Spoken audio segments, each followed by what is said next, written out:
सबसे सटीक विश्वसनीय तरीके से जिम्मेदारी निभाना, निडर हो आपके लिए सिस्टम से भिड़ जाना, आपके हर मुद्दे को मजबूती से उठाना, खबर को सिर्फ बताना नहीं उसकी तह तक जाना। आप देख रहे हैं कानपुर नगर के प्रमुख समाज सेवी और बिल्डर के नाम से मशहूर आसिफ मनाजिर, जो कानपुर शहर में समाज सेवा में अलग स्थान रखते हैं और लोगों के सुख दुख में भी शामिल होते हैं, लोगों की मदद भी करते हैं, लोगों के साथ हमदर्दी करते हैं। और चूंकि इनका ये बिल्डर है तो लोगों के साथ अच्छा सलूक भी करते हैं, लेकिन उसका कुछ लोग नाजायज फायदा भी उठाने लगते हैं। कुछ लोग ऐसे हैं वो जो होता है उसका नाजायज फायदा भी उठाने लगते हैं। इसी तरह का एक मामला है। ये मामला जो है बड़ा संगीन टाइप का ये मामला आया है और ये जो है एक महिला है जिसने बाकायदा तौर पर, इसका नाम है नीलम नाम की महिला है। लक्ष्मी अपार्टमेंट है ये। वहां जो है इसको 15 लाख, ये फ्लैट का मामला है, इसका फ्लैट का मामला है। और जिस तरह से उसने एक जो प्रमुख समाज सेवी है और ये भी कहा जाए कि किस तरह से जो वो अपना काम करते हैं, लोगों की मदद करते हैं, आसिफ मनाजिर है, उन पर जो झूठ के आरोप लगाए, और ये आरोप इसलिए लगाए हैं क्योंकि वो बिल्डिंग को, वो फ्लैट को हड़पना चाहती थी और महिला का नाजायज फायदा भी उठाना चाहती थी। क्योंकि महिला है, महिला का वो होता है, महिला का यहाँ पर ज्यादा सुनवाई होती है, तो महिला ने अपने को आगे करा, फ्रंट लाइन में लाए और बाकायदा तौर पर अपना दिखाया, एक रजिस्ट्री भी दिखाई है, रजिस्ट्री उसकी देखी गई है, वो सब उसने दिखाया है और उसने अपनी बात भी बताई है, किस तरह बता रही है। पहले तो आप ये देखिए, हालांकि उसके बाद जो है वो एक बहुत बड़ा मैसेज ये आ गया कि इसकी जो है पुलिस कमिश्नर ने जांच की, पुलिस कमिश्नरी से जांच हुई है। पहले तो हम ये ट्वीट आपको पढ़ के बता रहे हैं, बाकायदा तौर पर पुलिस कमिश्नर की तरफ से ये ट्वीट आ गया है कि ये जो आरोप है ये निराधार है, बेबुनियाद है, इसका कोई मतलब नहीं, कोई मकसद नहीं, ये छवि धूमिल करने वाला, क्यों आसिफ मनाजिर ने ऐसा कुछ नहीं किया। और ये हम आपको पहले तो ये ट्वीट पढ़ के सुना रहे हैं जो आया है। उक्त प्रकरण में श्रीमती महिला द्वारा, नीलमा द्वारा जो है लक्ष्मी धाम अपार्टमेंट आर के नगर में फ्लैट लेने के एवज में जो है मैं बिल्डर मोहम्मद आसिफ को 15 लाख रुपए आरटीजीएस के माध्यम से दिए थे, आरटीजीएस के माध्यम से दिए हैं। उस फ्लैट की कीमत जो है 40 लाख रुपए। कौन कह रहा है? ये पुलिस कमिश्नरेट कह रहा है, ये आसिफ मनाजिर नहीं कह रहे हैं, उनकी कोई टीम नहीं कह रही, उनके कोई लोग नहीं कह रहे हैं, ये पुलिस की टीम है, पुलिस कमिश्नरेट कानपुर ने जांच की, वो कह रही है। उसके बाद अब ये कह रहे हैं बचा हुआ 25 लाख रुपए की व्यवस्था नीलम नहीं कर पा रही है। ये भी एक बात साफ हो गई है कि नीलम जो 25 लाख रुपए था जो वो नहीं कर पा रही, उसने 15 लाख रुपए तो आरटीजीएस के दे दिए। अब जो 25 लाख रुपए है वो देने में आनाकानी कर रही है। अब जब आनाकानी कर रही है तो जाहिर बात है बिल्डर है, पैसा तो मांगेगा, जिसका पैसा वो मांगे, कि इसी वजह से बिल्डर रजिस्ट्री नहीं कर पा रहा। यहां पर ये भी बात क्लियर हो गई है कि बिल्डर रजिस्ट्री क्यों नहीं कर रहा, ये कानपुर पुलिस कमिश्नरेट कर रही है। ये आसिफ मनाजिर की छवि को बिल्कुल साफ स्पष्ट कर दिया उसने।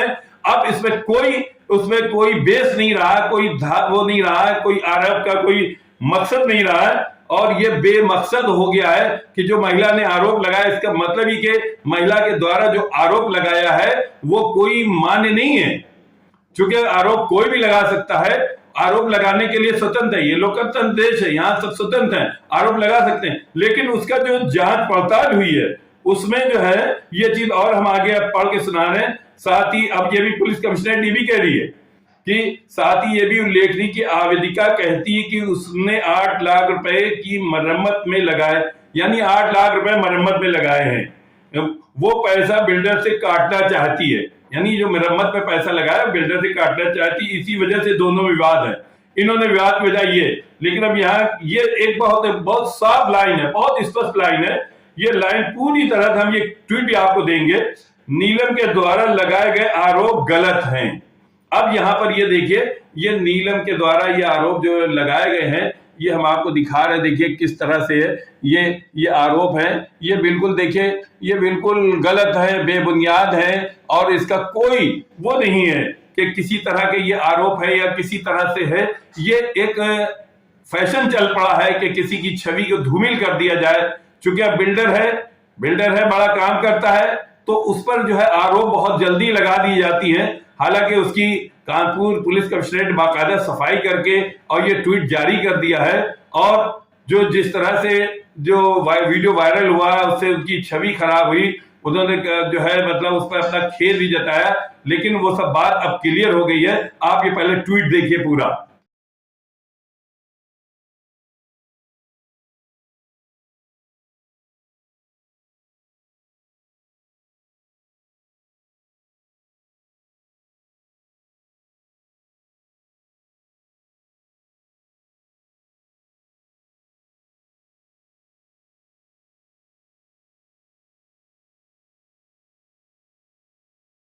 मैं नीलम सिंह, निवासी 109/383 Lakshmi Dham apartment, second floor, flat number 201, R K. Nagar, Kanpur की रहने वाली हूँ।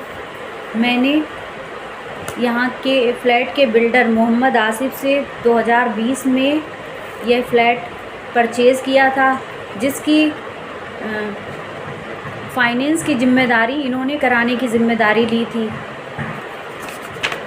यह मेरा और बिल्डर के मध्य हुआ एग्रीमेंट है, जिसमें मैं इनको 15.5 लाख रुपए दे चुकी हूँ और मैंने 8 लाख रुपए फ्लैट फिनिश कराने में लगाया हुआ है।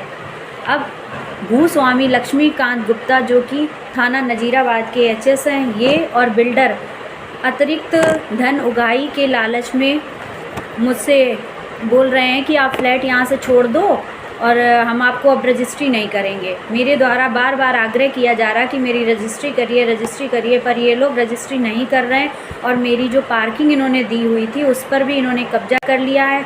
वहाँ पर किसी दूसरे की गाड़ी खड़ी करवा दी है। फ्लैट में इनका एक मित्र है मोहम्मद आसिफ का, सनी जायसवाल, उसके द्वारा ये मुझे तरह तरह से परेशान करा रहे हैं। मैं अपनी खाली जगह पे, फ्लैट की खाली जगह पे अपनी गाड़ी लगाती हूँ तो वो मेरी गाड़ी अंदर नहीं घुसने दे रहा। कि वो मुझसे कहता है कि आप देखें, और अपने आप को सनी जायसवाल पत्रकार बताता है, और वो बिल्डर और ये भूस्वामी लक्ष्मीकांत गुप्ता के बहकावे पर मेरे साथ अभद्रता करता है। मैंने थाना नजीराबाद में प्रार्थना पत्र दिया, उस पर कोई सुनवाई नहीं हुई। बिल्डर और भूस्वामी आए दिन मेरी बिजली काट देते हैं, कभी लिफ्ट मेरे फ्लोर की बंद कर देते हैं। ये बिल्डर और भूस्वामी के मध्य हुआ एग्रीमेंट है, जिसमें 90 वर्ग मीटर पर एग्रीमेंट हुआ है इनके बीच, जबकि बिल्डिंग 250 वर्ग मीटर में बनाई गई। आधी बिल्डिंग अवैध बनी हुई है, जो कि ना ही KDA से स्वीकृत है, ना ही जिसका मैप पास है। सनी जायसवाल अवैध फ्लैट में रहता है और पूरी तरह से दबंगई पे उतार हुआ है। बार बार मेरे द्वारा प्रार्थना पर दिए जाने पर लोकल पुलिस मेरी कोई मदद नहीं कर रही है, उल्टा मुझसे कह रही कि आप वो रजिस्ट्री नहीं कर रहे हैं तो आप फ्लैट छोड़ दो, क्यों आप लिए हो और आपने क्यों लिया ऐसा फ्लैट मेरे ऊपर ही ब्लेम कर रहे हैं। और HSO जो हैं वो बिल्डर और उनके मित्र हैं, तो उनको जो भी मैं प्रार्थना पर देती तुरंत उनके खिलाफ़ कार्रवाई ना करके बिल्डर और लक्ष्मीकांत गुप्ता को सूचना दे देते हैं। मेरी कोई मदद नहीं थाने स्तर से की जा रही। मैंने पुलिस कमिश्नर जी को 12 मार्च को प्रार्थना पत्र दिया, जो कि थाने पर आया तो मुझे बुलाया गया, मुझसे सारे पेपर मैंने दिखाए, सारे सबूत दिखाए। मैंने ऑनलाइन ट्रांजैक्शन किया है, जिसकी RTGS रसीदें मैंने उनको दिखाई। मैंने सारा ऑनलाइन गूगल पे किया गया, व चेक से दिया गया पैसा, सारा मैंने उनको प्रूफ दिखाया। ये चेकबुक में एंट्री है, जो अमाउंट मैंने बिल्डर को दिया है, सारे प्रूफ दिखाए। उसके बाद भी HSO ने बिल्डर और लक्ष्मीकांत गुप्ता के खिलाफ़ कोई कार्रवाई नहीं की है। मैं और मेरी बेटी फ्लैट में रहती